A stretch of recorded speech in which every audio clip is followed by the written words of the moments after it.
자, 오늘 이야기는 할례 언약에 관한 이야기입니다. 먼저는 오늘 이야기에 앞서서 창세기 16장 16절 그리고 17장 1절을 같이 함께 읽겠습니다. 16절입니다. 하갈이 아브라함에게 이스마엘을 낳았을 때는 아브라함이 86세였더라. 17장 1절이죠. 아브라함이 99세에 여호와께서 아브라함에게 나타나서 그에게 이르시되 나는 전능한 하나님이라 너는 내 앞에서 행하여 완전하라. 아멘. 아브라함이 이스마엘을 낳은 때는 86세입니다. 그리고 하나님이 할례 언약을 맺기 위해 나타나신 때는 99세입니다. 그렇다면 지금 창세기 16장 16절에서 창세기 17장 1절 사이에 딱 한 절이 지나갔을 뿐인데 얼마만큼의 시간이 흐른 겁니까? 99에서 86을 빼면 13이죠. 즉, 이 한 절 사이에 무려 13년이나 되는 성경의 침묵 기간이 있습니다. 여러분, 이 13년은 결코 짧은 기간이 아닙니다. 아브라함이 가나안 땅에 들어온 게 75세였잖아요. 그리고 아브라함이 기다리다가 지쳐서 인간적인 방법으로 이스마엘을 낳은 것이 86세입니다. 그러면 이 사실 10년에서 11년 정도 그때 기다림에 힘들었다라고 말씀드렸는데, 이 기간 10년에서 11년의 기간 동안 얼마나 많은 일이 있었습니까? 11년 동안 12장부터 16장까지의 사건이 벌어지는 거잖아요. 가나안 땅에 이사 왔다가 애굽으로 내려갔다가 아내를 빼앗기고 되찾고 다시 또 롯과 헤어지고 전쟁에서 승리하고 다시 또 롯을 되찾아오고 이스마엘을 낳는 등의 수많은 일들이 있었습니다. 그 10년의 이야기 속에 사실 아브라함의 순종, 또 흔들림의 이야기, 신앙의 이야기, 믿음의 이야기가 있었습니다. 그런데 하나님은 그 반면에 지금 13년 동안은 침묵하셨습니다. 그 13년의 침묵의 기간 동안 아브라함은 무엇을 했습니까? 그저 새롭게 낳은 이스마엘을 보면서, 이 아들을 보면서, 이 아이가 커가는 모습을 보며 적당히 만족했겠죠. 이 아이가 하나님이 주신 아이였거니 하며 스스로 위안을 갖고 적당히, 그렇게 적당히 살던 기간 아니었겠습니까? 그러나 과연 이 모습이 믿음의 모습입니까? 지금 아브라함의 모습은 믿음의 모습이 아닙니다. 그래서 하나님은 1절에 말씀하신 것이죠. 나는 전능한 하나님이다. 너는 내 앞에서 행하여 완전하라. 아브라함아, 난 전능한 하나님이야. 내 안에선 불가능함이 없어. 내 앞에서 완전해져라. 아브라함아, 정신 차려. 지금 너 안에 있는 그 불완전한 부분들을 깨트리고 다시 회복해야 돼. 라고 말씀하시는 것이죠. 또한 오늘 보십시오. 오늘 하나님이 나타나셔서 많은 말씀을 하십니다. 그 나타나서 하신 말씀들이 무엇입니까? 아브라함의 이름을 바꿔주죠. 사라의 이름을 바꾸어주죠. 그리고 할례를 행하라 명하십니다. 이 1절에서 16절까지의 긴 말씀 동안 이름을 바꾸는 이유, 할례를 행하는 이유, 사라 이름까지도 바꾸는 이유, 많은 설명이 필요한 것은 단 한 가지를 약속하고 있습니다.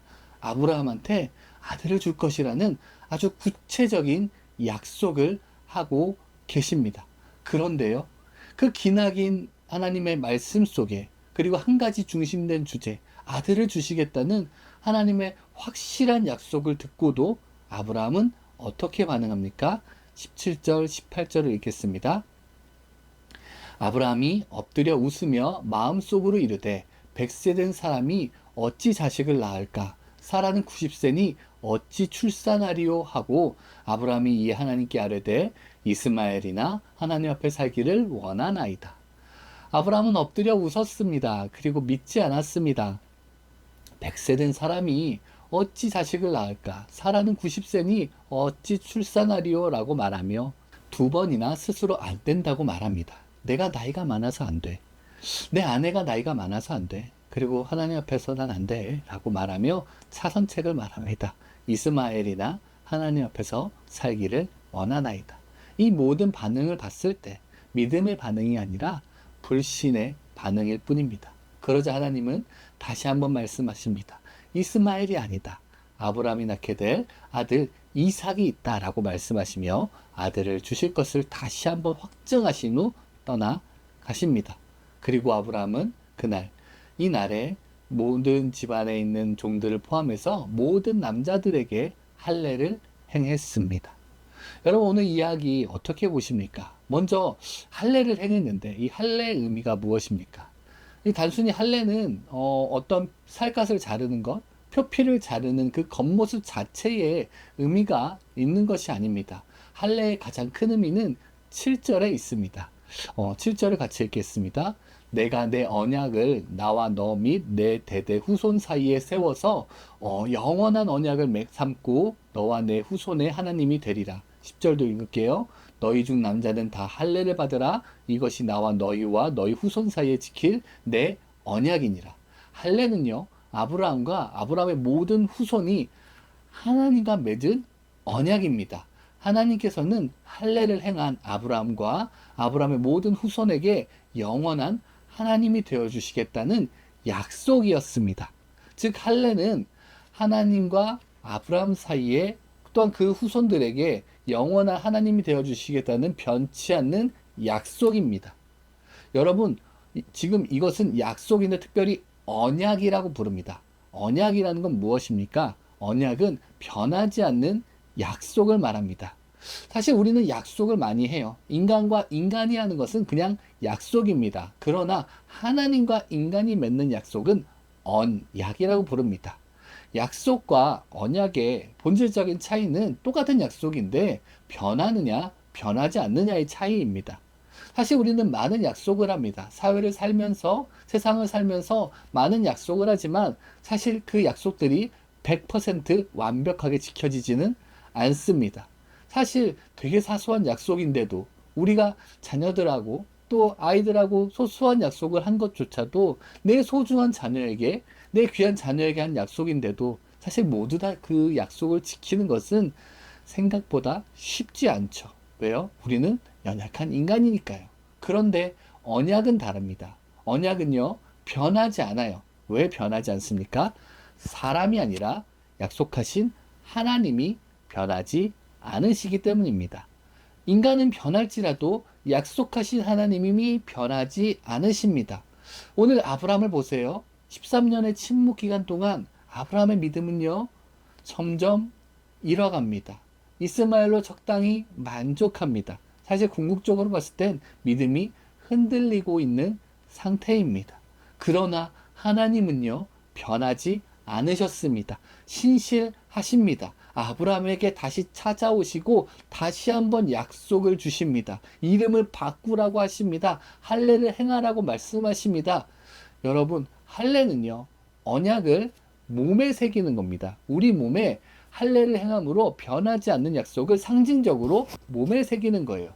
이 몸에 새긴다는 건 무슨 의미냐면 1차적으로 화장실을 갈 때, 소변을 볼 때마다 남자들은 자신이 할례 받은 것을 자연스럽게 확인하게 됩니다. 그 말은 내가 매일매일 나는 하나님의 백성이지. 맞아, 나는 하나님의 백성이야. 나는 하나님을 따르는 사람이야 라는 것을 다시 깨닫는 것이죠. 더 중요한 의미는 할례를 받고 나면 그 할례 받은 모습은 변하지 않습니다. 사실 우리 몸에 어떤 이런 부분들의 상처가 생겼을 때 그 부위에 따라서, 상황에 따라서 상처가 흔적이 남기도 하고 때로는 흔적이 안 남고 깨끗하게 낫기도 합니다. 그런데 할례는 명확하게 다르죠. 원상복구가 되지 않잖아요. 한 번 할례 받으면 그 상태는 변하지 않습니다. 이것은 변하지 않는 하나님의 약속을 몸에 새겼다는 것을 상징적으로 보여주는 거예요. 무슨 말이냐면 오늘 믿음이 흔들린 아브라함처럼, 약속을 받은 아브라함처럼 사실 우리도 앞으로 흔들릴 겁니다. 그러나 할례를 받고 나면 우리는 흔들릴지라도 내 몸에 많은 증거가 있잖아요. 약속의 증거, 할례 받은 증거는 여전히 변하지 않고 남아 있습니다. 우리는 흔들릴지라도 내 몸에 남은 할례 증거가 여전히 남아 있듯이 우리가 할례 받은 하나님의 백성이라는 그 정체성, 나는 하나님의 백성이다라는 그 정체성은 흔들리지 않는다는 것입니다. 또한 할례는 십자가를 예표합니다. 구원받은 백성이, 언약의 백성이 되기 위해서 할례를 행하며 피를 흘린 것처럼 예수님께서 우리를 구원하기 위해서 속죄의 피를 흘리실 것입니다. 그렇게 우리는 흔들리며 연약할지라도 할례의 표를 통해서 그 구원을 받는 하나님의 백성이 되는 것처럼 우리는 연약하지만 우리 안에 있는 믿음, 예수님 안에 있는 믿음, 예수님을 믿는 믿음으로 우리는 구원받는 하나님의 백성이 되는 것입니다. 또한 할례라는 그 행위 자체에 좀 더 주목해 봅시다. 하나님께서 아들을 주시겠다는 방편이 그 약속을 확증하는 방법이 할례였어요. 아브라함은 하나님께서 아들을 주실 것을 믿기에 믿음으로 할례를 행했습니다. 그런데 사실 아들을 얻기 위해서 할례를 행하는 것, 이 행동 자체가 굉장히 아이러니하고 모순적인 부분이 있습니다. 먼저는요, 이 당시 문화적인 상황을 생각해 봅시다. 할례를 행하려면 살을 자르고 표피를 잘라야 하는데요. 아브라함 당시에 제대로 된 칼이 있었겠습니까? 이 당시에 어떤 칼로 할례를 행했을까요? 이 당시는 철기 시대가 아니기 때문에 돌칼로 행했습니다. 여기선 칼이 무엇인지 안 나오죠. 하지만 성경에 보면 할례를 행할 때 출애굽기에 보면 드보라가 모세의 아들에게 할례를 행할 때 돌칼로 할례를 행했습니다. 또한 여호수아 시대 때에도 가나안 땅에 들어가기 전에 이스라엘 백성들이 길갈에서 할례를 행했습니다. 그것 또한 돌칼입니다. 즉 아마도 아브라함이 지금 쓴 칼도 동일하게 돌칼일 겁니다. 여러분, 돌칼로 한번 할례를 행해 보시겠습니까? 이건 남자들은 정말 공감할 수밖에 없는 고통이겠죠. 사실 잘 드는 이 예리한 칼로 수술용 메스로 할례를 행해도 그냥 매우 아픕니다. 그런데 잘 잘리지도 않는 돌칼로 할례를 행한다고 생각해 보세요. 게다가 이 당시에 위생이나 어떤 소독의 개념이 있겠습니까? 그리고 할례를 행할 때 얼마큼, 딱 정확히 얼마만큼의 살을 째고 잘라낸다는 그런 의료적인 지식이 있었겠습니까? 전문가가 해주는 것도 아니죠. 이건 나 혼자서는 절대 불가능하니까 서로 적당히 도와주는 거죠. 내가 너를 해주고 너도 나를 해줘라. 이런 식의 할례를 행하는 거죠. 즉 어설픈 칼로, 칼 같지도 않은 그 돌칼로 전문가도 아닌 사람에게 야매로 시술을 받는 겁니다.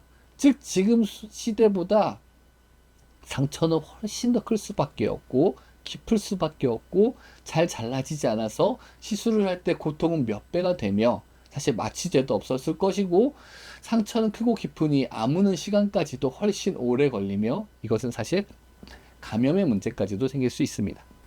이 말은 무슨 말이냐면 할례를 행하다 보면 성기에 상처가 나다 보니까 위생이나 또는 잘못된 시술로 인해서 할례를 행했다는 그 사실만으로 사실 남성 불임의 위험이 있다는 뜻입니다.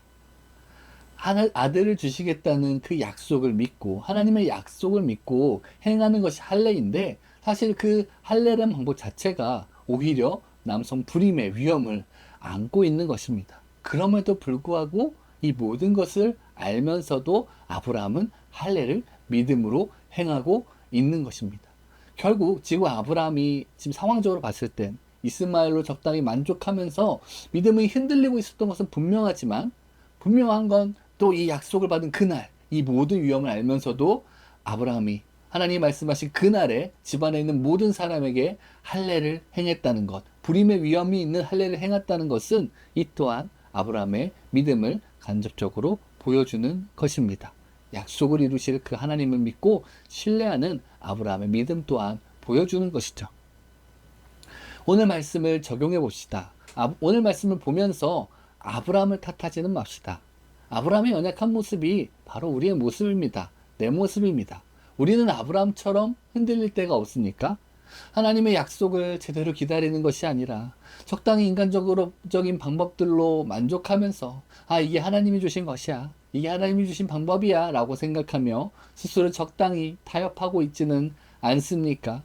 아브라함이 하나님의 약속을 듣고도 믿지 못한 채 이래서는 안 돼요. 이래서 안 돼요. 저래서 안 돼요. 이거 어쩔 수 없잖아요 하면서 그렇게 안 된다고만 생각했던 것처럼 우리 또한 기도하면서 이래서 안 돼. 또 저래서 안 돼를 따지고 있지는 않습니까? 적당히 하나님 이 정도로 만족할게요 라고 말하고 있지는 않습니까? 이러한 우리 안에 있는 모습들, 믿음이 무너진 모습들이 있다면 이 시간 회개하며 나아갑시다. 나는 전능한 하나님이다. 내 앞에서 완전하라는 그 말씀을 듣고 아브라함이 그 모든 무너진 것을 다시 한번 일으켜서 할례라는 모습, 정말 믿음의 모습으로 나아갔던 것처럼 우리 또한 우리 안에 있는 무너진 믿음의 모습들을 다시 정돈하고 회복하기를 소망합니다. 둘째로 할례가 변하지 않는 하나님의 약속을 보여주는 것처럼 우리를 향한 하나님의 약속은 여전히 변하지 않습니다. 우리는 우리의 모습을 보고 실망할 수 있습니다. 또 넘어진 모습, 또 나약한 모습, 그 모습을 보면서 우리는 실망할지 몰라도 하나님은 오늘도 우리에게 다시 찾아오세요. 다시 기회를 주세요. 그 기회를 붙잡으시기를 소망합니다. 흔들리는 내 모습에, 흔들리는 우리 모습에 낙심하지 마시고 여전히 변하지 않고 찾아오시는 하나님, 여전히 우리에게 다시 한번 기회를 주시는 하나님만 바라보며 소망하며 하나님의 은혜 가운데 나아가기를 소망합니다. 마지막으로 아들을 낳는 가장 확실한 약속의 방법이 할례였던 것처럼 때론 하나님의 방법은 우리의 상식을 깨트립니다. 때로 하나님의 방법은 오히려 위험을 무릅쓰게 만듭니다. 그러나 하나님을 신뢰했기 때문에 그 위험을 무릅쓰고 그날 그 즉시 순종하며 할례를 행했던 아브라함처럼 오늘도 부족하지만 하나님 앞에서 순종하면서 하나님 앞에서 믿음의 할례를 행하기를 소망합니다. 오늘도 부족하지만 하나님 앞에서 순종하며 믿음의 할례를 행하며 무너진 부분들을 잘라내며 하나님 앞에 순종과 믿음으로 나아가는 저와 여러분, 우리 마음신 교회가 되기를 소망합니다. 감사합니다.